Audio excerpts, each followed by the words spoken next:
freak. 1 minute you're playing 21 and horse on the courts in Harlem, and the next moment you're in the showroom, configuring the gunmetal and graphite exterior of your luxury car and your iPad mini. Oh, I bet you get a crazy crowd when you drive that car around the block in the old neighborhood, huh? Yeah, living the dream. Bad pandemonium. But folks from back around the way are real proud of me. Yeah, I hear you. Local kid makes good.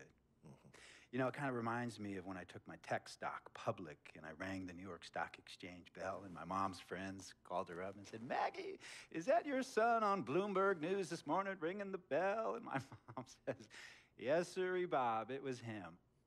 That was a great moment, freak. And you know, our lives are like a pearl necklace of great moments, all strung together with the finest silk thread of memories. And we have to be very careful how we cultivate those pearls and we thread that necklace. Does this meeting by any chance have to do with Vic Van Leer? I grew up in the burbs, freak. I wasn't poor, upper middle class, comfortable. My daddy worked as an accountant for one of the largest insurance firms in the country. Smart with his money. Mom didn't have to work. I went to boarding school. And then my dad died of a heart attack when I was a freshman at MIT. I was a movie geek, wanted to be a civil engineer, but I made my fortune by becoming a hybrid of both those interests. My dad didn't want me to be an accountant. Oh, listen to this. My best friend was a guy named Isidore. Yeah, we called him Izzy. He was one of the smartest human beings I have ever met in my life. I mean, Izzy was taking second-year college calculus courses as a high school sophomore, right? Straight-A student, full ride to MIT. Izzy had the world at his fingertips. But he was always looking for trouble, and trouble found him. He ran with the wrong crowd. And when we got to MIT, he got this great job working for a financial consulting firm in Boston. But every weekend, he would fly to Vegas. You see, Izzy had a system for counting cards in Vegas that had the big casinos on the Strip. Oh, stymied. He would come back to MIT with suitcases filled with $200,000 in cold cash. What? Yeah. So your man Izzy was getting hit off like that? Like a fat rat in a cheddar cheese factory, freak.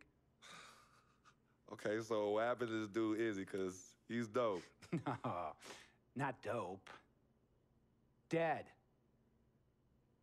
After he'd been missing for 3 weeks, the Nevada State Police never found hide nor hair of Isidore.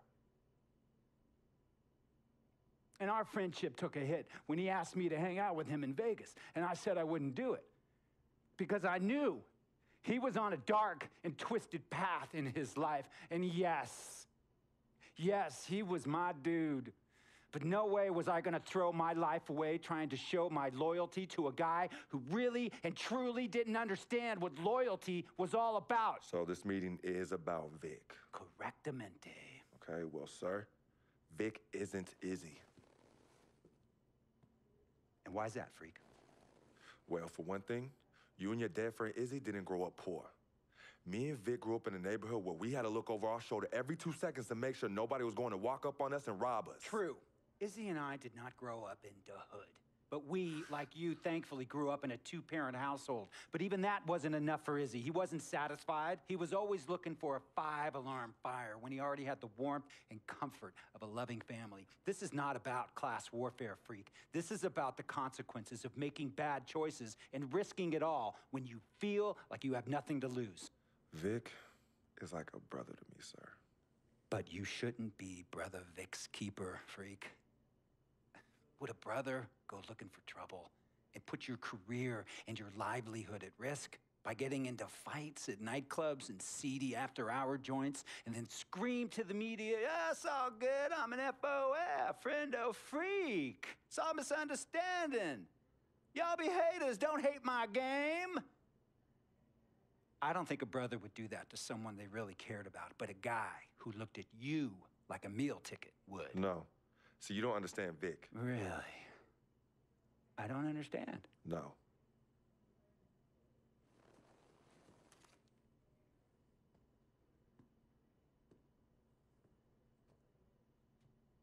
Look, man, It was a misunderstanding with the guy in the next VIP booth. His honey started flirting with me, so naturally I started flirting back. Next thing I know, Captain Cornball's off my grill piece beefing. Next thing he know, he got a two-piece and a biscuit on his left eye. Hey, I don't know who hit him. And it damn sure wasn't me. Hey, Captain Cornball's mad because I'm an FOF, friend of freak. Hey, but check this out, though. He needs to train that hottie before he leave the house, though. Yo, he's hot as ain't loyal, man. What's there to understand? Are you freaking blind? You know, I just want to know, how much did you pay your lawyers to make all this go away? Almost $100,000. Excuse me, son, I'm sorry, I couldn't hear you. I said I paid almost $100,000. Exactly. And if you keep riding shotgun with Vic, you're gonna go broke. Quick, fast, and in a hurry. Look, Vic is my friend, and I grew up with him. How many times I gotta tell you, sir? Freak, this is not a request. I am not asking you to do this. I am telling you to do this. And the first order of business is that Mr. Vic Van Leer is banned from traveling with you on the road. Vic is banned from the locker room. And Vic is banned from this arena. And if I catch this guy, Vic, in or anywhere near the facilities, Mr. Vic Van Leer will be arrested for trespassing. Are you serious, sir? Brother, I'm as serious as cancer. We all know that can be deadly. You know, when me and Vic were kids, playing summer tournaments at the Dome, we always imagined making it to the pros, right? And after the crowds left, just a street light was on the court, like 11:30, 12 midnight, even 1 in the morning sometimes. We used to practice player introductions, running on the court, giving dap, high-fiving the teammates. Vic, he would act as an announcer. You know, he would introduce me, announce my name on the loudspeaker, and the Jumbotron would flash my image like a little guy dressed in long shorts and a jersey. And now, fresh off his 3-game, 62-point scoring streak, the youngest player to ever do so in NBA history, Frequency Vibrations.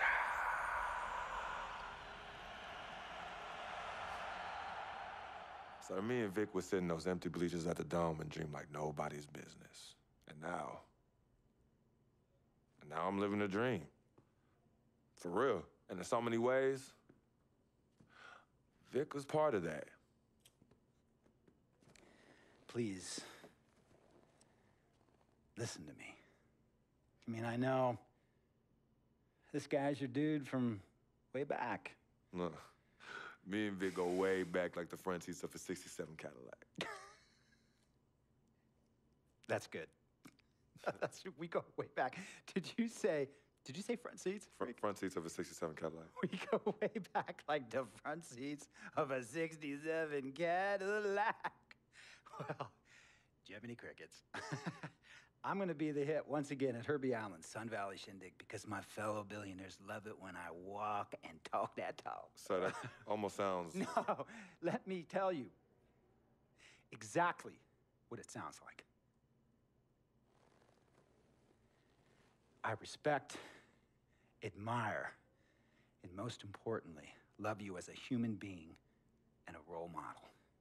But I pay you a lot. And I mean, I pay you a lot of money to play for my team. And I am in this game to win it. And you can't win it with an albatross around your neck like Vic. So Vic is done. History.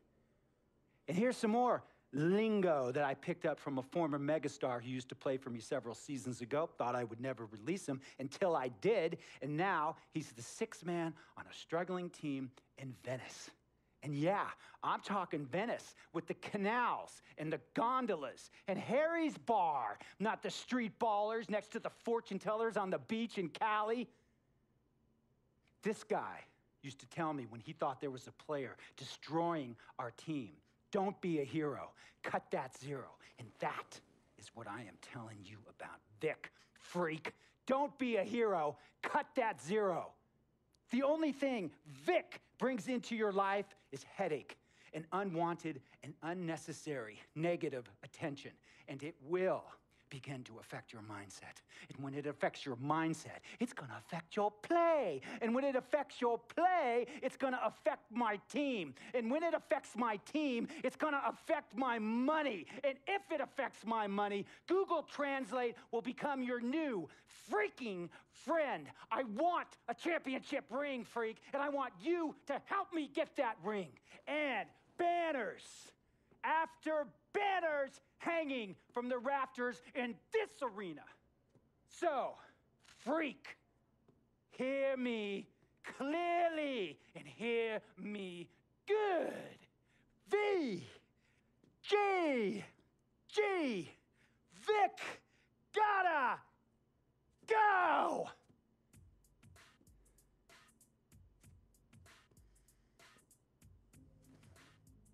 Handle your business. And remember, that contract you signed contains a morality clause, a very important clause that revolves around your conduct on and off the court, and how it can negatively impact my team. Now, I don't want you to have to learn Italian or Croatian as a second language. And hey, playing pro ball overseas, there's nothing wrong with that. But the arenas are nothing like this, nor will the money be the same. And on top of all of that, this is the US of A, the greatest freaking country in the world. Ask yourself, is Vic worth all that? Think about it. Think long, think wrong.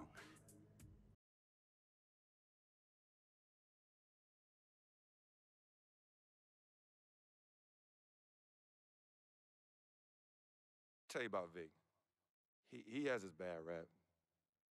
It's not, and I understand some of his judgments might shadow his actual character. He's not that at all. Man, Vic, let me tell you something. We have love for each other. We're brothers. Blood couldn't make us any closer at all. I mean, he has so much loyalty to me and to my family. You could see even Cece, has issues with him, but he still loves her. He still loves her.